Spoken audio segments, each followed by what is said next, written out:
This presentation has been compiled by the Geology 323 class from the University of KwaZulu-Natal in the Geological Sciences discipline, and this is in a course called Introduction to Mine Geology. I'm Dr. Hoyer, and I'm the lecturer in this course, but I want to just say that all of the material that has been compiled from the slide onwards has been done so entirely by the third year class.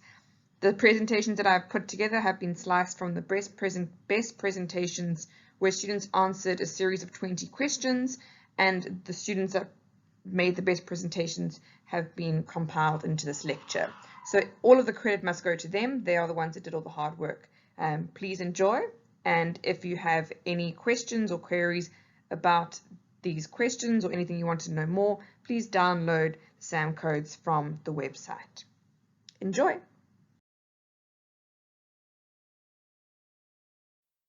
The SAMREC code stands for the South African Code for the Reporting of Exploration Results, Mineral Resources, and Mineral Reserves.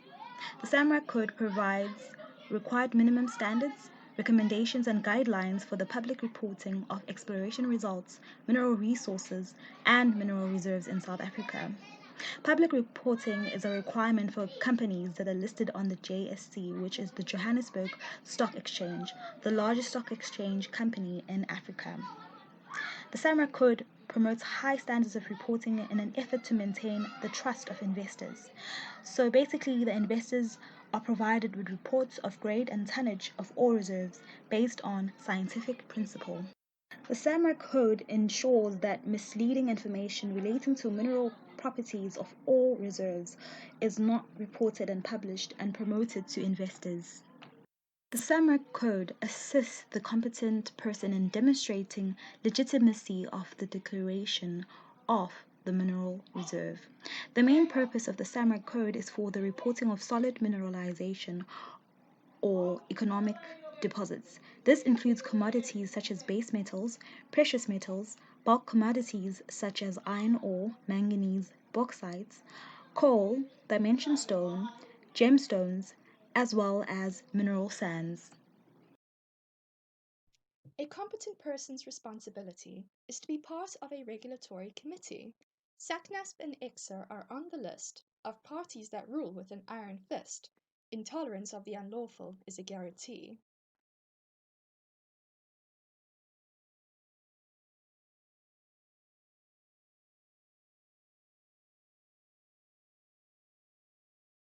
As an aspiring practitioner, this rule should be followed in particular. 5 years of fieldwork with similar framework to the deposit you wish to administer. Relevant experience is key in this sector. Someone who works as a gold vein prospector, attempting to value an oil reservoir, could prove to be a Sisyphean endeavor, even for a seasoned mineral inspector.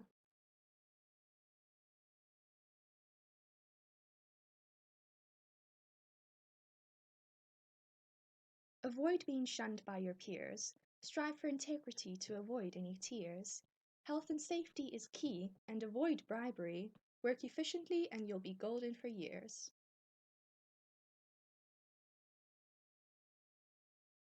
In what year was the latest SAMREC code published? The latest version of this code was issued in 2016. It has very much so replaced the other previous editions of the SAMREC code.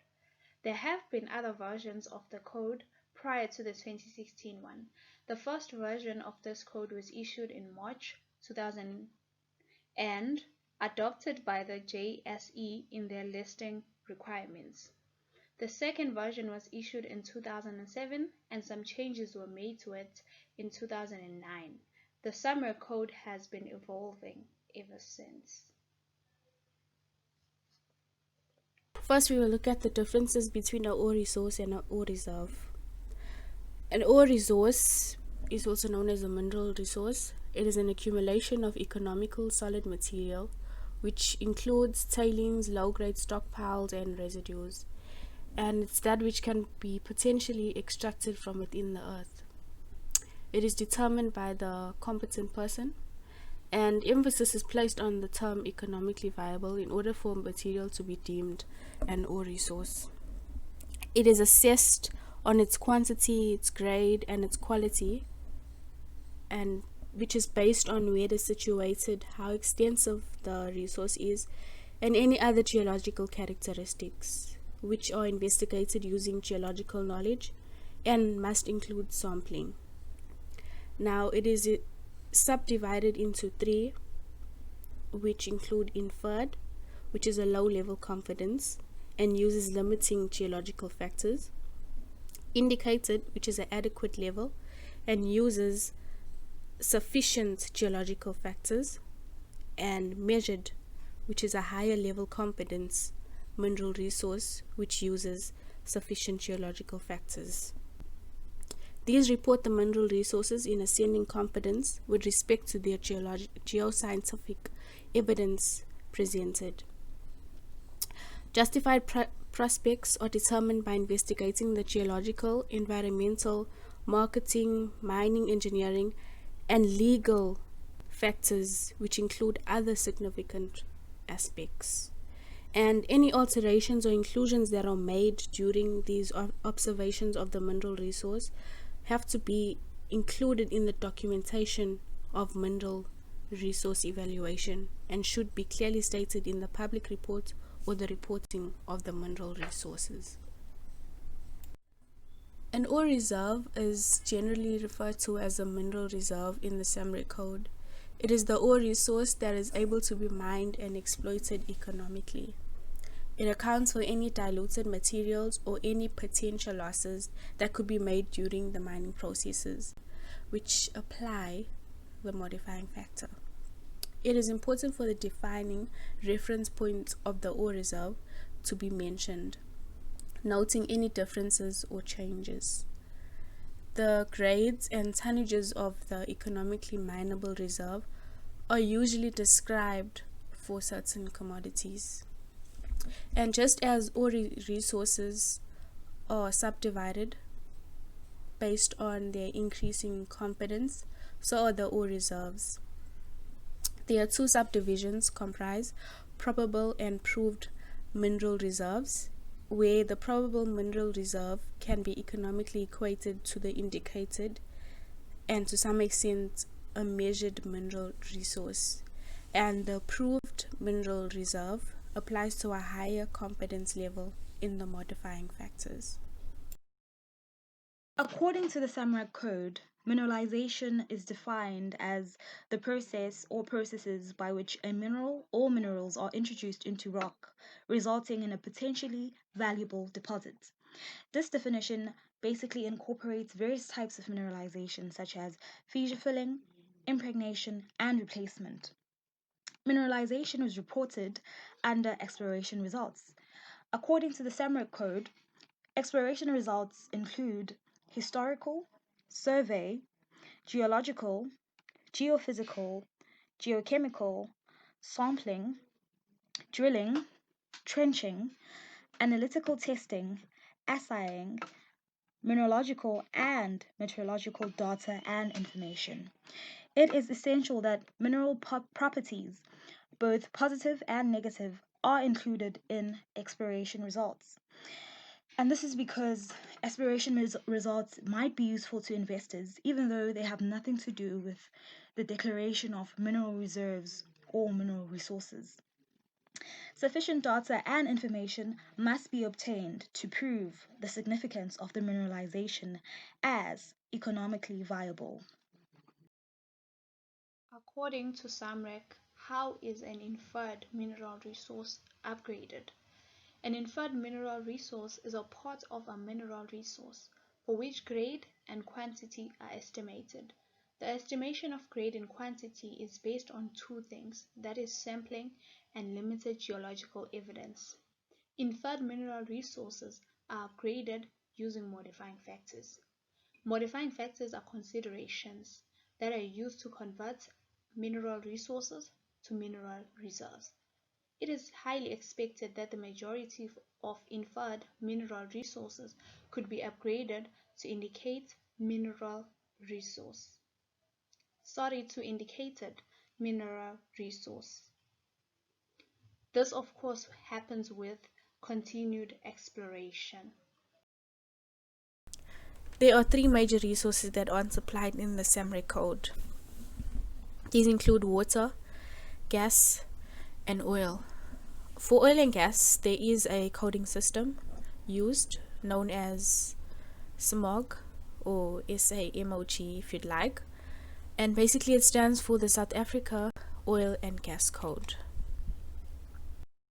According to the SAMREC code, a mineral resource is a concentration or occurrence of solid material of economic interest in or on the Earth's crust in such form, grade, or quality and quantity that there are reasonable prospects for eventual economic extraction.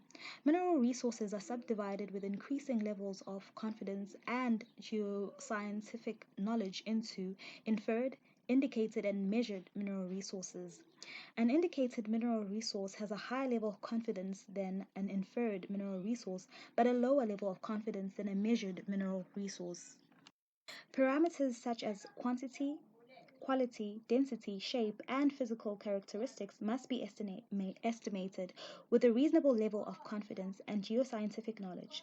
This is to allow for the application of modifying factors in sufficient detail to support mine planning and evaluation of the economic viability of the deposits. Geoscientific knowledge of these parameters is based on exploration, sampling, and testing information that has been gathered from locations such as outcrops, trenches, pits, workings, and drill holes, as well as exploration programs. Geological continuity, or the grade continuity of these types of resources, can't be confirmed but are assumed from the locations because they are inappropriately spaced. The use of the terms ore and reserves have procured some rules that should be observed. The terms imply qualities of economic viability, usually describing a mineral reserve. To distinguish reserve from resource, modifying factors provide some recourse. The factors consider the profitable spoils, health and safety impacts, and legal toils, and requirements for mining, of course.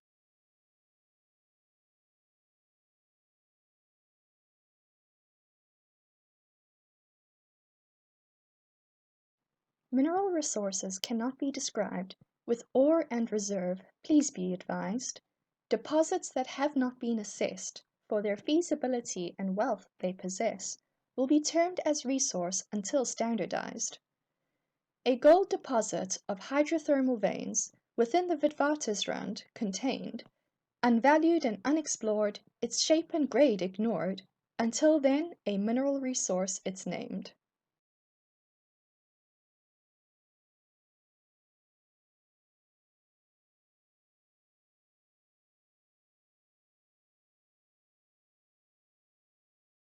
The pre-feasibility study determines whether a mineral resource is a probable reserve. It considers the technical and financial aspects of a project to determine the most suitable mining method and mineral processing method should the project proceed. According to the SAMREC code, this study is necessary to classify a mineral resource as a mineral reserve. Though it is not as reliable as the feasibility study, it determines whether the project will be technically achievable. Therefore, this study is considered the lowest acceptable level of study to convert a mineral resource to a mineral reserve. This is then used to decide whether or not to proceed to the feasibility study phase. This flowchart is from the Art and Science of Feasibility Studies by Douglas in 2020.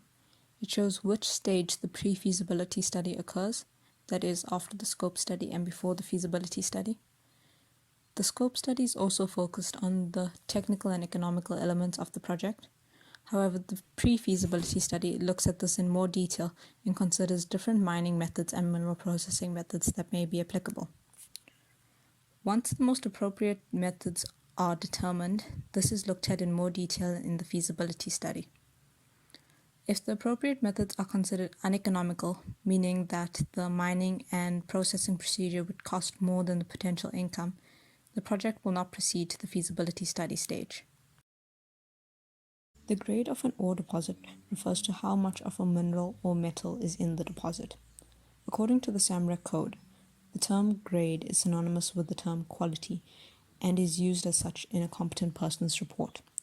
This is because the word quality can be used for commodities that are not minerals or metals, such as coal and oil. Similarly, the term volume can be used in place of tonnage. How does SAMREC define kimberlite indicator minerals and diamond indicator minerals? The indicator minerals include minerals such as your garnets, ilmenites, chrome spinel, and chrome diopside. These minerals must have the necessary physical and chemical properties to distinguish them from similar minerals. These similar minerals can be found in non-diamond associated rock types. When a mineral reserve report is being compiled, it is important that there are two financial indicators which should be included and disclosed within these reports. They are used as a mineral reserve estimation, and they form part of the sensitivity analysis of these reports. Commodity prices and exchange rates are these two important financial indicators which have to be disclosed. When metal exchange commodities of a suitable forward-looking price are disclosed, they are based on historic price averages, and for those which are not metal exchanged, particular prices and specific prices that are potentially and in danger to the company should be noted in these reports. Disclosure of the commodity prices or as a single price estimate, which is equivalent to the mineral reserve determination. Mineral reserves or ore reserves are resources that are economically feasible for extraction. Mineral reserves are subdivided into probable or proven mineral reserves. A probable mineral reserve is the economically mineable part of an indicated or measured mineral resource. This type of reserve has a low degree of confidence and geoscientific knowledge of modifying factors.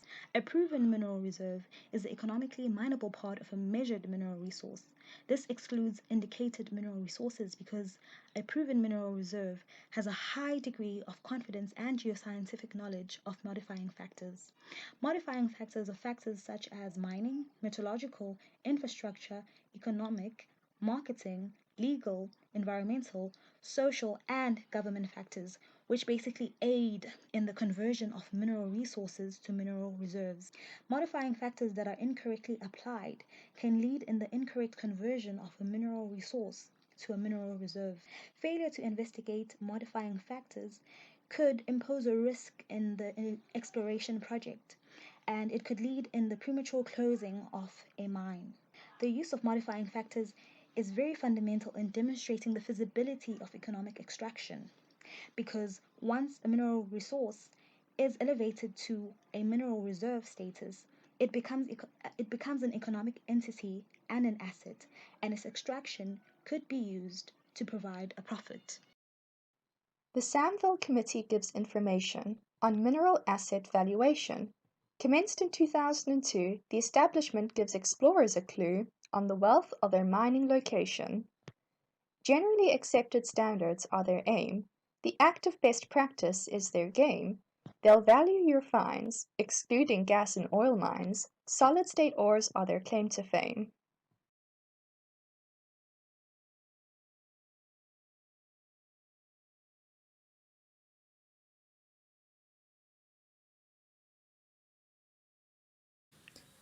The stockpile, stopefill, remnants, residue, pillars, and tailings refers to the material that has been removed when mining the ore deposit. This material may contain some of the ore mineral or metal and would therefore be considered sub-economical. This material would have a lower grade than the targeted ore deposit. However, due to its large volume, it could still be considered profitable to the mine and is therefore sampled and studied. These studies will consider the technical and economical factors of its extraction. If the study suggests that this sub-economical material is unlikely to be profitably extracted now or in the future, it is not considered as a mineral resource or reserve. If the studies show that the extraction of this material is currently viable, it is then classified as a mineral reserve. if the studies show that the material has potential to be extracted at a profit in the future instead of the present, it is considered a mineral resource. These studies take into consideration the cost of mining, the current or potential price of the mineral in the future, and other factors such as the political climate. The figure on the right shows the conversion of a mineral resource to a reserve. A mineral resource is estimated and classified based on exploration results and pre-feasibility or feasibility studies. As more studies are conducted and knowledge of the mineral resource increases, it may be converted to a probable mineral reserve, which would then be measured and may be converted to a proven mineral reserve. Any profits made from mining the sub-economical material can then be used to fund future projects. We're going to look at which items should not be included in a scoping study, of which a scoping study is a study which is based on economic and technical observations and analyses, and it includes inferred mineral resources. The 3 items which should not be included are exploration results, historical estimates, and exploration targets or mineralizations. And this is because a scoping study should comprise or include suitable analysis of the modifying factors and other important operational factors which are required for the competent person to denote. What is an executive summary and what must it entail? An executive summary is a brief summary of important information that is found in the report. It must include geology and mineralization, the status exploration, property description and ownership, development and operation, mineral resource and reserve estimates, the CP's conclusions and recommendations. The summary should be adequately detailed. This allows the reader to understand the essentials of the project, the most important points for the project. As defined by the SAMREC code, exploration results include data and information generated by the mineral exploration program that might be of use to investors, but which do not form part of a declaration of mineral resources or mineral reserves. As mentioned in the definition, the exploration results section of the report includes data, information, and results obtained during the exploration phase. Some examples of the tests and sampling methods that may be conducted during this phase include borehole drilling, geochemical analysis, geophysical analysis such as electric surveys, and assay tests. It is important to note that this section does not declare whether a mineral is a resource or a reserve. It is used to better understand the geology of the area and to constrain the ore deposit. It may also be useful to current or potential investors. Compliance statements declare abidance by the SAMREC codes, rules and guidance. A competent person should always support the inclusion of this in their report to prove to the committee your reliance.